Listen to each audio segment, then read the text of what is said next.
रहीम। कई बार जहनों में सवाल उठता है कि शरीयत में सिर्फ ज़ना की सजा ही इतनी सख्त क्यों रखी गई। जब कुरान की तरफ रजू किया तो मालूम हुआ कि जहाँ सिर्फ अल्लाह के हकूक का मामला होता है तो अल्लाह नरमी का रवैया अपनाते हैं, और जहाँ बंदे का हक अल्लाह के हक से मिल जाए तो अल्लाह पाक सख्ती अख्तियार फरमाते हैं। दो अफराद के ज़ना के मुतासरीन दो फर्द, दो खानदान, दो कौमें, दो ग्रोह या दो कबीले नहीं बल्कि पूरी उम्मत है। कत्ल के गुनाह की सजा भी कत्ल है, जैसा कि कुरान मजीद में इरशाद है, जिसने एक इंसान को कत्ल किया उसने पूरी इंसानियत को कत्ल किया। मगर यहाँ आपस में सुलह सफाई की बुनियाद पर दियत की रायत भी दे दी। चोरी की सजा हाथ काटना, कत्ल की सजा कत्ल है, मगर ज़ना की सजा भी अपनी शिद्दत में बढ़कर है कि ये छुप कर नहीं बल्कि सरेआम मजमे में देनी है, और हर पत्थर जिस्म पर एक जख्म बनाएगा जब तक जान न निकल जाए। इसमें हिकमत यह है कि जैसे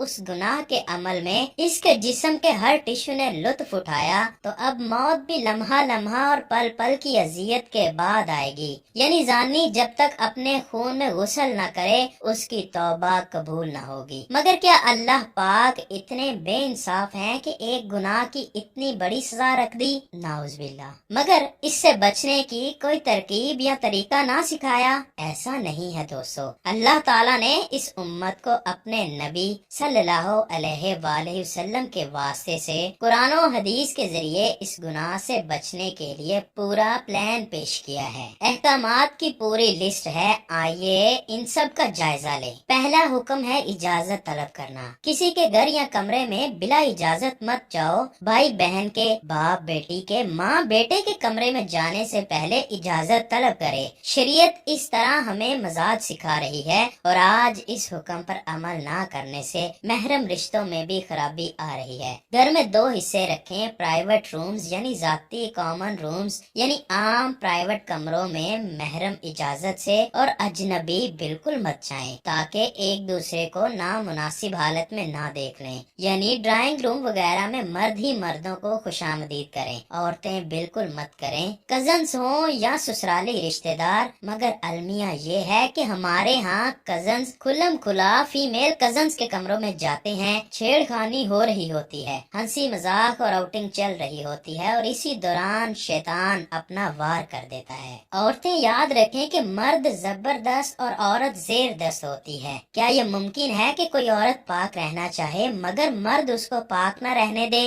दूसरा हुक्म नजर की हिफाजत है। नजरों को नीचा रखें और अपनी हया की हिफाजत करें। ये हुक्म मर्द औरत दोनों के लिए है। औरतों की शादी ब्याह और मर्दों की बाजारों में अक्सर नजर बहकती है। कोई मेहमान आए तो औरतें झांकती ताकती हैं। बाप भाइयों के दोस्तों से हंस हंस कर मिलना हो रहा होता है, जबकि शरीयत तो देखने से भी मना करती है। मर्दों औरतों की ये आदत शादी ब्याह में खुलकर सामने आती है जब बेहयाई अपने अरूज पर होती है। दो अंधे अगर आमने सामने बैठते हैं तो उनको नहीं मालूम कि सामने वाला कैसा, कितनी उम्र का है, मगर शरीयत एक नबीना और अंधे को भी आमने सामने बैठने से मना करती है, जैसा कि सैयदना अब्दुल्ला मक्तूम रजी अल्लाह ताला अन्हो वाली हदीस से साबित है। औरतों और मर्दों को कई बार मजबूरी में बात भी करनी पड़ती है, जैसे बाजार वगैरह में, तब शरीयत चेहरे पर नजर डालने से मना कर दी है। सिर्फ पर्दा करना मसले का हल नहीं बल्कि नजर भी झुकानी है। इमाम गिजाली रहमतुल्लाह अलैह फरमाते हैं, नजर सोच के अंदर तस्वीर ले जाती है, ये तस्वीर ख्वाहिश में बदल जाती है, और फिर यही ख्वाहिश बेहयाई का रास्ता दिखाती है। तीसरा हुक्म जीनत को छुपाना। पर्दा और चीज है और जीनत और चीज।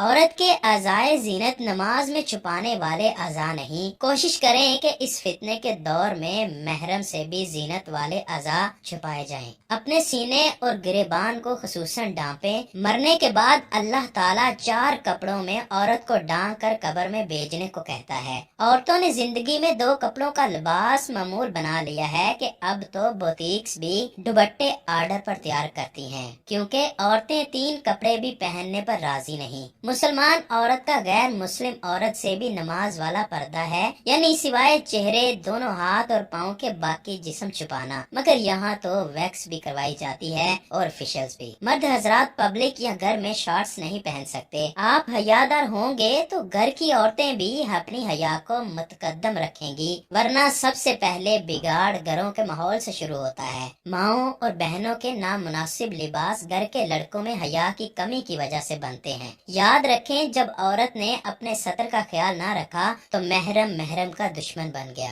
جب اللہ کی مقرر کردہ حدود و قیود کا خیال نہیں رکھا جائے گا تو باپ بیٹیوں کو خود پہ حلال کر لیں گے۔ خدارا اپنے گھروں سے فسق کا ماحول ختم کریں۔ چوتھا حکم بیوہ کا نکاح ہے۔ ان کے نکاح کا مقصد معاشرے کو پاک رکھنا ہے، کیونکہ بیوہ یا متعلقہ ازدواجی زندگی کے دور سے گزر چکی ہوتی ہیں اور ان کے نکاح میں تاخیر یا انکار معاشرے کے بگاڑ کا سبب بن سکتا ہے۔ یہ حکم اس مرد کے لیے بھی ہے جس کی بیوی مر جائے یا وہ طلاق دے دے۔ یاد رکھیں، شادی پر اصرار وہی مرد کرتا ہے جو پاک رہ کر صرف بیوی سے سکون حاصل کرنا چاہے، ورنہ معاشرہ بھرا ہوا ہے ایسے غلیظ لوگوں سے جو شادی کو بوجھ سمجھتے ہیں، کیونکہ انہیں اس بوجھ کو گلے میں ڈالے بنا بھی سب کچھ مل رہا ہوتا ہے۔ اللہ تعالیٰ نے اجازت دی ہے کہ ایک سے خواہش پوری نہیں ہوتی تو 2 شادیاں کر لو، 3 کر لو، 4 کر لو، ہاں بیوی کے حقوق پورے کرنا فرض ہے۔ مگر کیا کیا جائے اس اخلاقی طور پر دیوالیہ معاشرے کا جو گرل فرینڈ تو 10 برداشت کر لیتا ہے مگر بیوی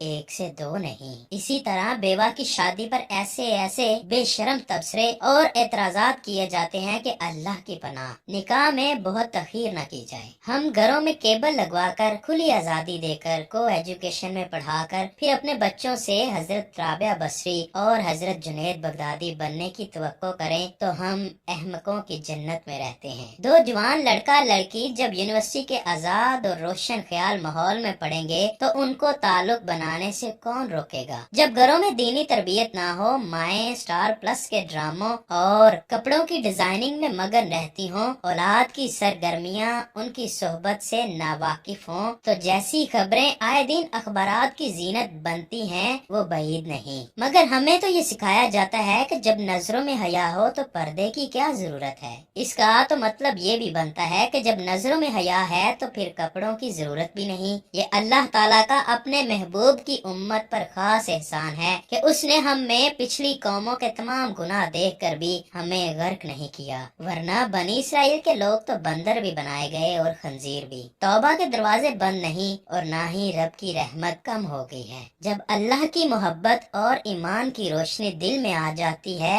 تو یہ نور علی نور ہے۔ اب ایسے دل میں بے حیائی داخل نہیں ہو سکتی۔ ایمان کا نور لینا ہے تو ان گھروں میں جا کر بیٹھ جاؤ جہاں صبح و شام اللہ تعالیٰ کا ذکر اور تسبیح و پاکی بیان کی جاتی ہے، یعنی مسجدیں۔ توبہ سے شاید دن گزرنے کا انداز بدل جائے، راتوں کی بے چینی سجدوں کے سرور میں بدل جائے، اور جب یہ میڈیا اور معاشرہ تمہاری توبہ کو کھانے لگے تب فیصلہ ہوگا کہ تم اس رب العزت کے غلام ہو یا اپنے نفس کے۔ اللہ پاک سے دعا ہے کہ وہ ہمیں ہر برائی سے دور رکھے اور نبی مکرم صلی اللہ علیہ وآلہ وسلم کا سچا و پکا غلام بنائے۔